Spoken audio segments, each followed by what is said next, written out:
People think cops are hardened, immune to fear because we see so much of it in our line of work. But I'll be honest with you. There's one call I answered that rattled me so badly, I put in for transfer 6 months later. And even now, years after leaving the job, I still dream about it. We called it the house that shouldn't exist.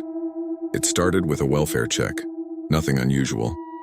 Dispatch said a neighbor reported screams coming from an abandoned property on the edge of town, a crumbling farmhouse scheduled for demolition. I'd passed that place dozens of times. It was boarded up, overgrown, the kind of property kids dared each other to sneak into on Halloween. No one had lived there for decades, or so we thought. When I arrived, the caller was waiting outside, pacing nervously. He swore he'd heard a woman screaming from inside the house over and over, but when I pulled up, the house was silent. No lights, no movement, just an old husk of wood and broken windows under a half-moon sky. I radioed my location and walked up the front steps. The boards creaked under my weight. The door was locked, but the wood was so rotted I barely had to push before it gave way, swinging open into darkness. That's when the smell hit me. Damp rot, mold, and something metallic, like rust or blood. I swept my flashlight across the entryway. Cobwebs, broken furniture, a collapsed staircase, no signs of life. Still, I called out, "Sheriff's Department. If anyone's inside, call out." At first, nothing. Then faintly, from upstairs, a woman's voice. "Help me." My heart kicked into overdrive. I aimed my light up the staircase, but most of it had collapsed. There was no way up.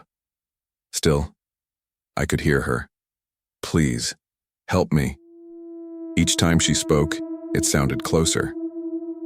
But here's the thing. The voice didn't echo like it should have. It didn't sound like it came from upstairs at all. It sounded like it came from inside the walls. I circled the house, searching for another way up. Found a narrow hallway that led to a door hanging half off its hinges. When I pushed it open, I froze. Inside was a staircase, perfectly intact, not collapsed, not rotten. Brand new. Like it had been built yesterday. I went up, step by step, the air growing colder with every foot. My breath puffed in front of me. At the top was a hallway lined with doors.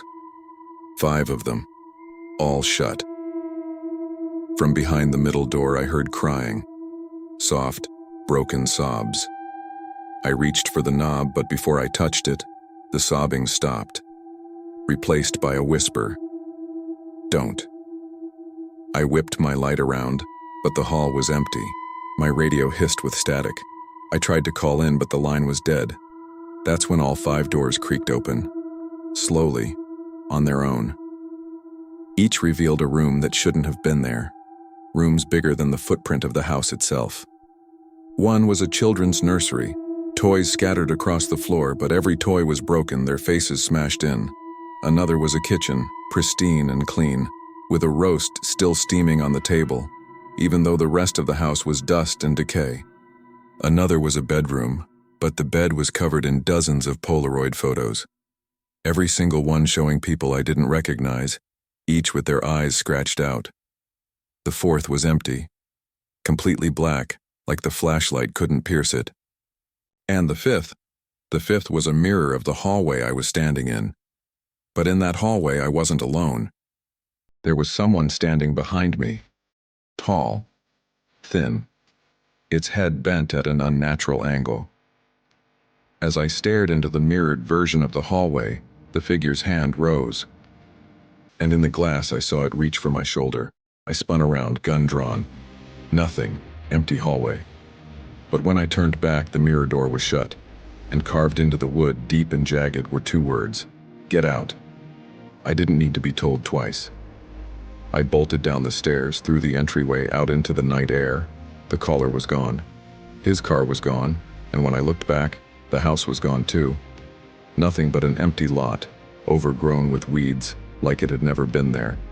The official report said I found no activity. But I know what I saw, and sometimes when I drive past that empty lot I see something impossible. A shadow of a house standing tall in the moonlight, waiting. And sometimes, if I stop long enough, I hear it again. A woman's voice. From nowhere. Help me. I've patrolled the rural back roads of northern Pennsylvania for years, and I've seen my fair share of strange things. Drug houses disguised as hunting cabins, missing persons cases that turned out uglier than you could imagine, even the occasional cult activity out in the sticks. But there's one night I'll never forget. One night that still keeps me awake when the wind howls through the trees. We called it the Watcher Case. It was early autumn, crisp enough that your breath fogged in front of you. The leaves had just started to turn, and the moon was bright enough to light up the forest floor without a flashlight. Dispatch had gotten a call from a couple hiking near a state forest trail. They claimed they were being stalked by someone or something. The call dropped before dispatch could get details, but we triangulated their location to a narrow dirt trail about 15 miles from town. I was the closest unit, so I drove out. When I pulled up to the trailhead, their car was still parked there, a little red Subaru, doors locked, nothing out of the ordinary but the forest. The forest felt wrong. Most woods are alive with sound, crickets, owls, the occasional rustle of a deer. But that night it was dead silent. As I stepped out of the cruiser, the air felt heavy like the stillness before a thunderstorm. I radioed in my position and began walking the trail. The first sign of trouble came about a quarter-mile in. I found a backpack torn open, contents scattered across the dirt, granola bars, a water bottle, a folded map. But no blood. No signs of struggle, just dropped. That's when I heard it, a whistle, high-pitched, drawn out. It came from deeper in the woods, maybe 30 yards ahead. Sheriff's Department, I called. If you need help, make yourself known. Silence, then another whistle. This time behind me. I spun around, flashlight cutting through the trees. Nothing. No footprints.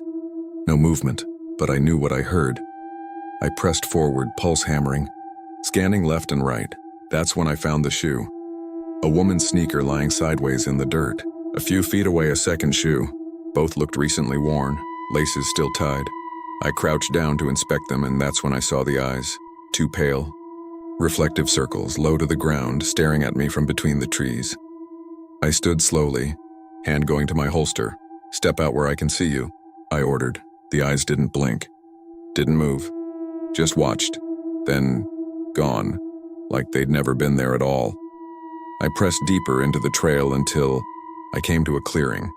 That's where I found them, the couple. They were standing perfectly still in the center of the clearing, hand in hand, facing the tree line. Their faces were pale, their eyes wide open. When I called out, they didn't react. Didn't even flinch. I approached slowly, shining my light on them. That's when I realized they weren't looking at me.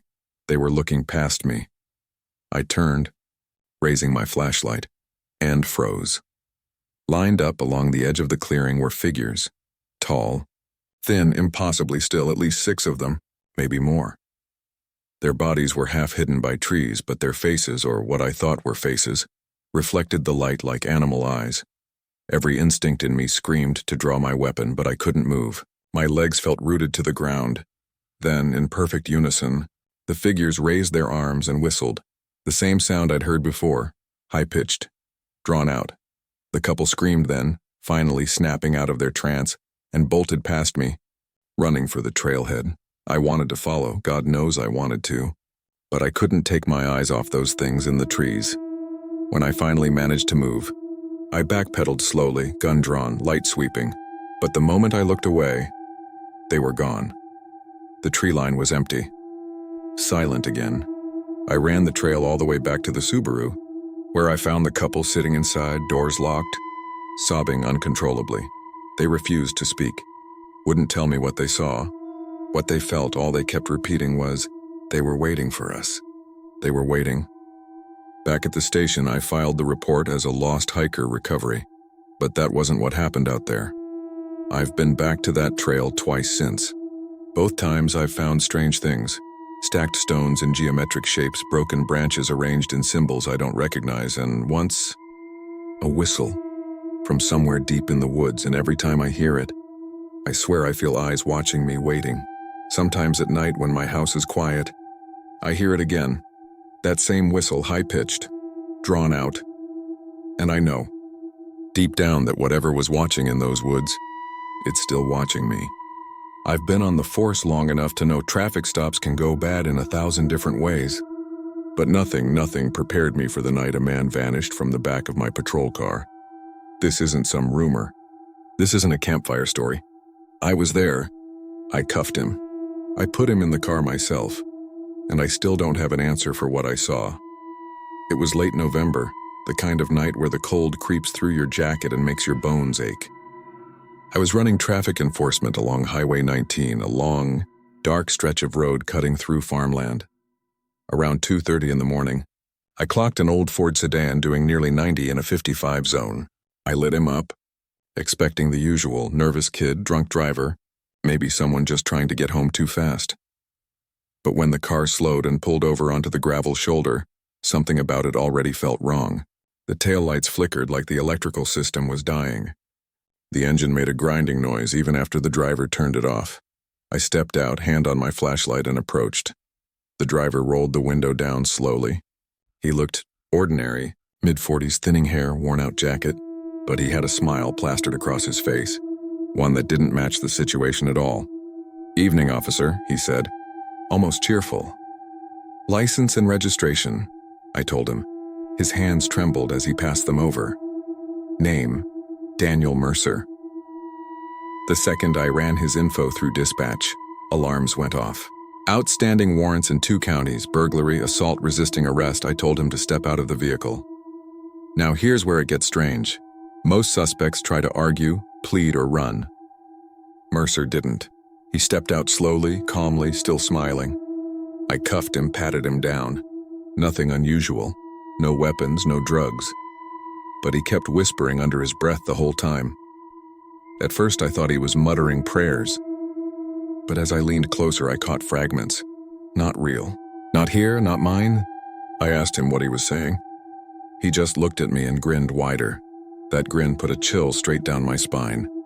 I walked him to my cruiser, opened the back door, and helped him in. He didn't resist. He didn't even blink.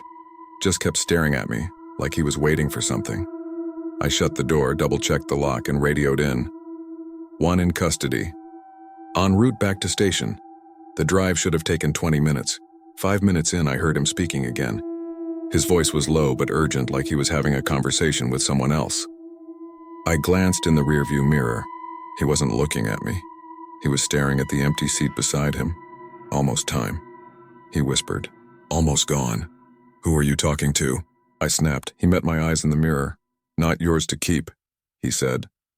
Before I could respond, the interior lights flickered, just for a second, long enough for the hair on my arms to stand up. When the light steadied, I looked back again. The seat was empty. I slammed the brakes, heart pounding. Jumped out, yanked open the rear door. No one. The cuffs were still there, lying on the seat, closed and locked. But Daniel Mercer, an actual, living man I had cuffed with my own hands, was gone. Vanished. I searched the ditches with my flashlight, called backup, retraced every step. There was no way he slipped out. The car was moving. The locks were intact.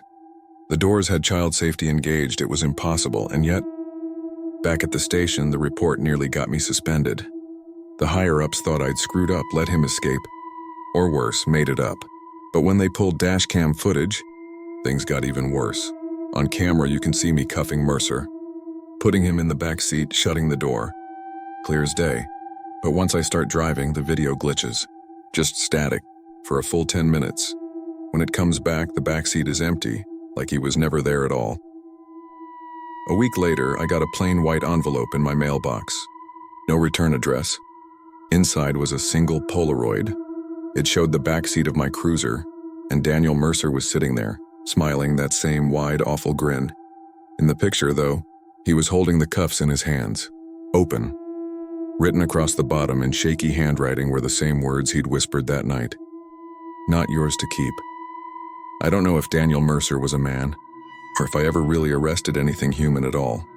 But sometimes, on long night patrols, I catch glimpses in my rearview mirror. A shadow in the back seat, a smile that's too wide, and every time I drive just a little faster, because whatever I picked up on Highway 19 that night, it doesn't belong here.